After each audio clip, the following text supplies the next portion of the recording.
So now we are in my OBS. I'm going to be showing you guys all of my settings that I use to get perfectly buttery smooth gameplay whenever I record. Now, a lot of people do prefer to use Nvidia Shadowplay, and I would recommend that you don't use that software simply because I've used it in the past and I've had some FPS inconsistencies with it. Every time that I've tried to use it, there's either been some FPS drops or there's been some issue where the quality of the recording isn't at its peak. And also, OBS is easier to operate and you can also stream a lot easier from it. Alright, so getting right into the settings, what you guys are going to want to do is go over to this little settings tab down here. You're going to click on this and then it's going to bring up this right here. After this settings tab is open, I'm going to be going over each one of these tabs and showing you what you need to change in each one of them. So right here in the general tab, we're not really going to change anything. None of these settings really matter. So you're just going to want to skip this and go right to the stream tab. We're also not going to be changing much here. You just want to make sure that your Twitch service is connected, or if you stream on YouTube or if you stream on whatever else, you need to make sure that your service is connected, and then you need to make sure that the disconnect account button is always here, just in case you ever need to disconnect your account from OBS. After that, you can go to output, and this is the one really important part of the video that you want to make sure that you have. You're going to go to recording, and then you're going to make sure that your bitrate is above 90,000 kilobytes per second, as long as you have a semi-decent PC. If you have a really good PC, you're just going to want to copy all of these settings just as I am right now. So you guys can pause the video and take a look at all of these settings and copy them. You also really want to make sure that your encoder is set as Nvidia NVENC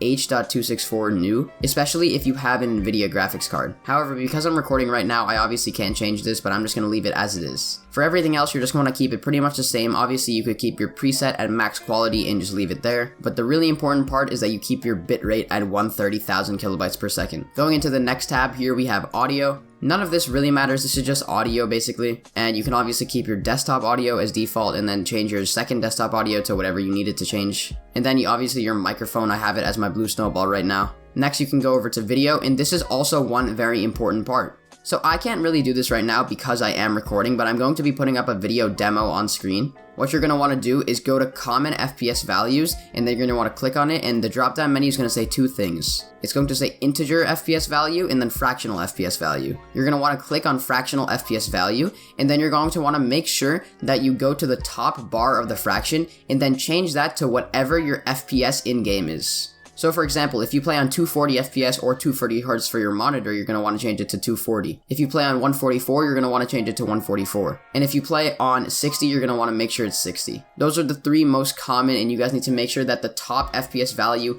matches your specific refresh rate or FPS value in game. And after you're done with that, pretty much you're going to be done with all of the smooth recording settings. Going down to hotkeys, none of these really matter, so you can skip this, and the same goes for advanced. And then after you're done, you can click OK, and then you should be good for all of your smooth recording things, and I'm going to be putting up a demonstration on screen right now.